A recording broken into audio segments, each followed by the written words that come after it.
Hello guys, हमारा और आपका प्यारे चैनल केमिस्ट्री दुनिया में आप लोगों का स्वागत है। मैं brainy universe platform Salik sir की तरफ से आप लोगों को बायोलॉजी पढ़ाने जा रहा हूँ।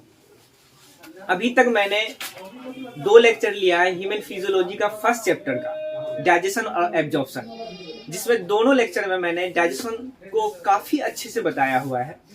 पहला लेक्चर में भी डाइजेशन के बारे में बहुत अच्छे से बताया, फिर डाइजेस्टिव सिस्टम में जो बकल कैविटी उसके बारे में बताया, जो कि कल लास्ट लेक्चर में खत्म हो गया। फिर मैंने लास्ट लेक्चर में स्टार्ट किया था तित के बारे में।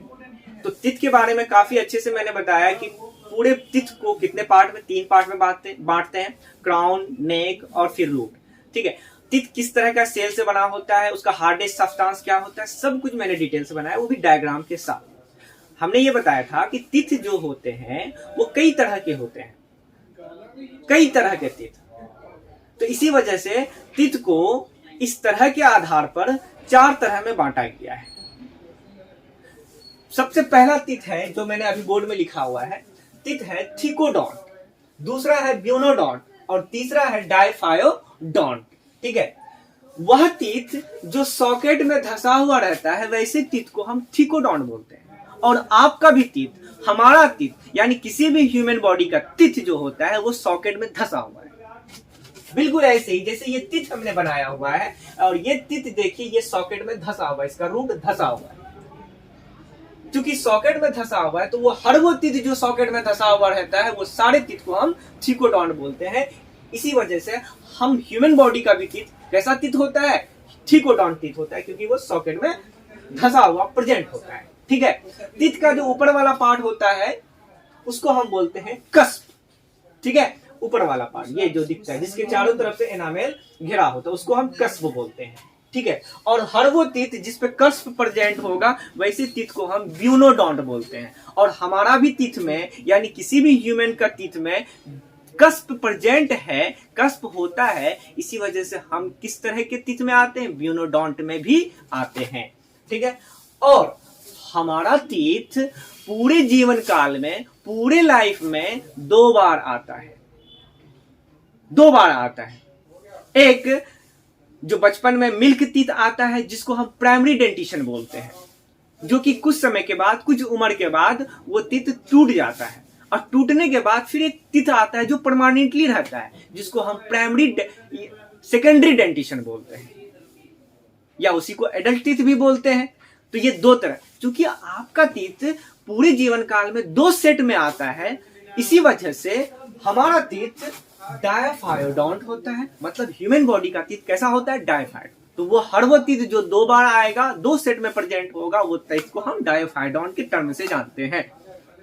तो डायफायोडोंट अगर ह्यूमन बॉडी की देखा जाए तो वो 2 सेट में आता है, एक प्राइमरी डेंटिशन और दूसरा सेकेंडरी डेंटिशन। प्राइमरी डेंटिशन को ही मिल्क टीथ, या कुछ बुक वाले डेसिडियस टीथ, या कुछ बुक वाले टेम्पोररी टीथ, क्योंकि कुछ समय के लिए ही रहते हैं, और उसी को हम रिप्लेसिंग टीथ भी बोलते हैं, क्योंकि ये कुछ उम्र के बाद ये रिप्लेस होकर फिर दूसरा टीथ आ जाता है। जो दूसरा टीथ आता है उसको सेकेंडरी डेंटिशन या फिर एडल्ट टीथ या परमानेंट टीथ बोलते हैं, क्योंकि पूरे जीवन में ये टीथ रह जाता है।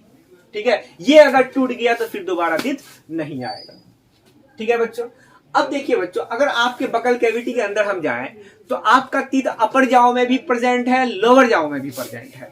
तो अपर जाओ में जो प्रेजेंट है, तो कुल मिला के अपर जाओ में 16, अगर एडल्ट की बात की, बच्चों की नहीं, 16 दांत होते हैं, 16 टीथ होते हैं। और लोअर जाओ में भी 16 टीथ होते हैं, 16 दांत होते हैं। तो 16 16 32, यानी टोटल आपके बकल कैविटी में 32 टीथ प्रेजेंट होते हैं। ठीक है, आपके जाओ, ये देखिए मैंने डायग्राम बनाया, ये अपर जाओ, ये लोअर जाओ। अपर जाओ में 16, नीचे लोअर जाओ में 16। अब देखिए बच्चों, इस जाओ को हमने क्या किया, हमने हाफली बांट दिया, समझने के लिए हाफली बांट दिया। ठीक है, और इसको जैसे ही बांटा तो ऊपर में 16 था, जब हाफली बांटा तो 8 8 में बढ़ जाएगा, नीचे भी 16 था, 8 8 में बढ़ जाएगा। अगर इस 8 टीथ की बात किया जाए बच्चों, तो यहां पर इंसीजर कैगो होता है, इधर एक साइड की अगर सिर्फ बात किया जाए, इंसीजर 2 गो होता है, केनाइन 1 गो होता है, प्रीमोलर एडल्ट में हम बोल रहे हैं, एडल्ट में प्रीमोलर 2 गो होता है और मोलर 3 गो होता है। ये इंसीजर अगर इधर 2 गो है तो 2 गो इधर भी होगा, दो गो इधर भी होगा, दो गो इधर भी होगा, तो टोटल आपके बकल कैविटी में कितने सारे इंसीजर हो गए? 2 2 4 2 6 2 8, 8 गो इंसीजर हो गए।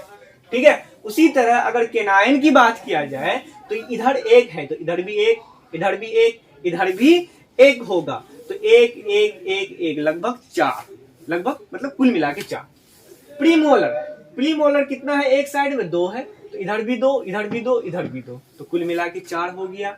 ठीक है, और मोलर जो होता है वो कुल मिला के 3 गो एक साइड में है, तो इधर भी 3 3 3 3 3 6 3 9 3 12। ठीक है बच्चों, तो ये एडल्ट की बात।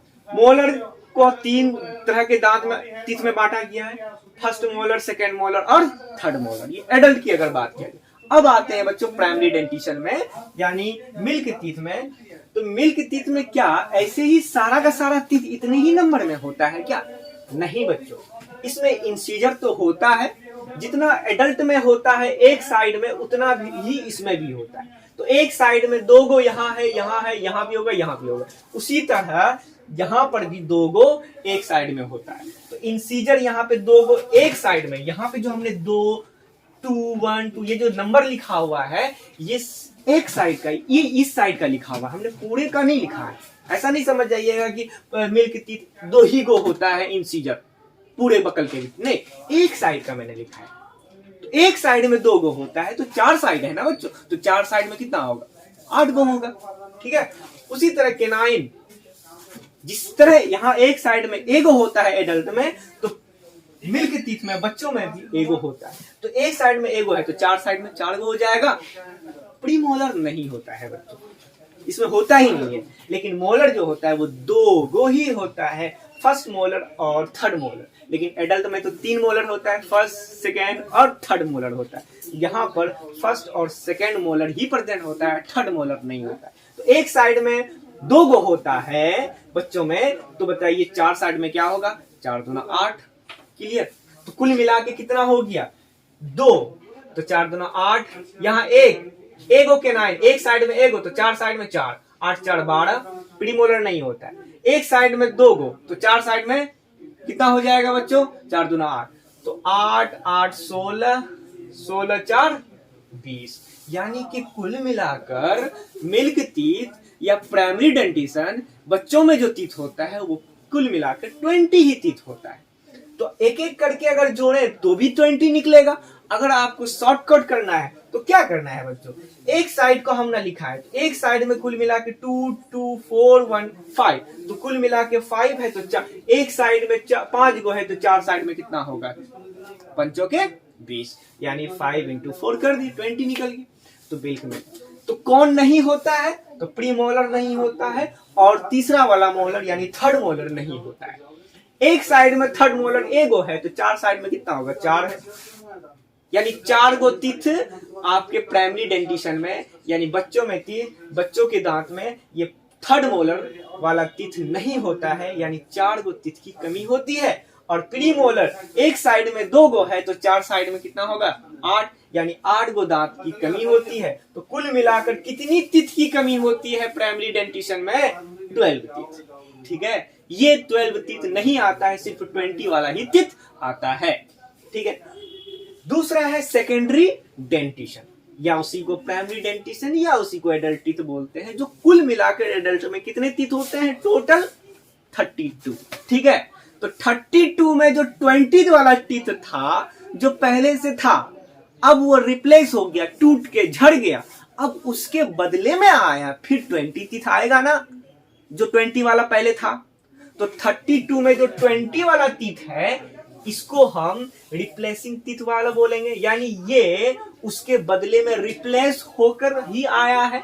जो मिल्क टीथ था प्रेजेंट, वो 20 के जगह में, उसके जगह में फिर दूसरा परमानेंट टीथ आया, यानी उसके जगह पे आया। यानी ये वाला 20 वाला जो टीथ होता है ये मिल्क वाले टीथ में भी प्रेजेंट, यानी प्राइमरी डेंटिशन में भी प्रेजेंट होता है और सेकेंडरी डेंटिशन में भी प्रेजेंट होता है। ठीक है बच्चों, इसीलिए मैंने लिखा है present in both dentition, arrow करके यहां से मैंने इसीलिए बताया है क्योंकि ये 20 टीथ रिप्लेस होकर आता है, यानी ये 20 टीथ दोनों में प्रेजेंट होता है। ठीक है, लेकिन जो टीथ एक ही बार आया। कौन आया? जो प्राइमरी डेंटिशन में नहीं था। कौन नहीं था? प्रीमोलर और थर्ड मोलर, यानी 12 टीथ प्राइमरी डेंटिशन में नहीं था, वो एक ही बार आया, ये 12 टीथ। कौन कौन? प्रीमोलर और थर्ड मोलर। प्रीमोलर जिसकी कुल नंबर कितना है 8, और थर्ड मोलर कुल नंबर बकल कैविटी में 4। ठीक है, 2 2 4 2 8 हो गया। ठीक, ये थर्ड। तो ये 12 वाला टीथ जो एक ही बार आता है पूरे जीवन काल में, इसी वजह से इसको हम मोनोफायोडॉन बोलते हैं। तो वह टीथ जो पूरे जीवन में एक ही बार आए, वैसे ही टीथ को हम मोनोफायोडॉन बोलते हैं। और हमारा 12 वाला टीथ है, 12 गो जो टीथ है, यानी प्रीमोलर और थर्ड मोलर जो टीथ है, जो कि पूरे जीवन काल में ह्यूमन बॉडी में एक ही बार आता है, इसी वजह से इन सारे टीथ को हम मोनोफायोडॉन्ट बोलते हैं। और ये टीथ सिर्फ और सिर्फ एडल्ट टीथ यानी परमानेंट टीथ यानी सेकेंडरी टीथ में ही प्रेजेंट होता है, ये दोनों में प्रेजेंट नहीं होता है। उम्मीद करते हैं बच्चों ये सारे जितने भी बोर्ड में लिखे हुए टीथ के बारे में सब समझ गए होंगे, किसी भी तरह का कोई दिक्कत नहीं हुआ होगा, सब समझ में आया होगा। डेंटल फॉर्मूला बस यही डायग्राम आप याद रखें, क्या क्या होता है, कब कब होता है, ये कैसे हमने दर्शाया हुआ, इस चीज को अगर आप माइंड में रखते हैं तो आपको डेंटल फॉर्मूला भी समझ में आ जाएगा, उसमें समझने में कोई दिक्कत नहीं होगा। अभी मैंने बताया था तो कुल मिला के ह्यूमन टीथ 4 तरह का होता है, लेकिन यहाँ पे हमने लिखा है 3 ही तरह का। तो चौथा कौन है? तो चौथा है हेट्रोडोंट, जो अगले लेक्चर में लेके आएंगे। ठीक है, बहुत बड़ा लेक्चर हो जाएगा, इसी वजह से अगले। हेट्रोडोंट मतलब होता है अगर आपके किसी बकल कैविटी में या किसी भी बॉडी में किसी भी कई तरह का अगर टीथ है, कई तरह का टीथ, तो कई तरह के टीथ को ही हम हेट्रोडोंट बोलते हैं। तो चूंकि आप अपने बकल कैविटी में देखें तो एक तरह का समान टीथ नहीं है, कई तरह का टीथ है। कई तरह का मतलब इंसीजर भी है, केनाइन भी है, प्रीमोलर भी है, मोलर भी है, यानी अलग अलग तरह का टीथ है ना। तो जहां अलग अलग तरह का टीथ होते हैं उसी के लिए टर्म आता है बायोलॉजी में हेट्रोडोंट। तो हमारा भी टीथ कैसा टीथ है? Heterodont. Incisor, canine, premolar, molar, यानी 4 तरह के टीथ प्रेजेंट होते हैं। अगले लेक्चर में इन सारे टीथ का डायग्राम बनाऊंगा कि कौन किस तरह का दिखता है, ताकि आप जाके अगर आईना में देखें तो देख सके, पहचान सके कि कौन वाला टीथ को क्या नाम कहेंगे हम, और सारा का फंक्शन भी बताएंगे, सब कुछ अच्छे से। फिर तब आगे डेंटल फॉर्मूला और अच्छे से सारा कुछ टीथ के बारे में पूरी डिटेल से, जहां से कि टीथ से किसी भी तरह का कोई क्वेश्चन पूछा जाए तो आपको नहीं छूटेगा, चाहे वो बोर्ड में हो या नीट में हो या किसी भी कॉम्पिटिशन में हो। तो ठीक है बच्चों, थैंक यू सो मच। यहीं तक रहने देते हैं। आप लोग जो भी नए हैं सब्सक्राइब कीजिए, बेल आइकन को दबाइए, ताकि वीडियो का नोटिफिकेशन सबसे पहले आप तक पहुंच पाए। और कमेंट करके बताया कीजिए कि लेक्चर कैसा लगा और क्या कंटेंट है, नहीं है, सारा कुछ बताया कीजिए। कमेंट पढ़कर मतलब ऐसा लगता है कि आप लोगों से बातचीत हो रही है। और लाइक तो जरूर किया कीजिए। Thank you so much.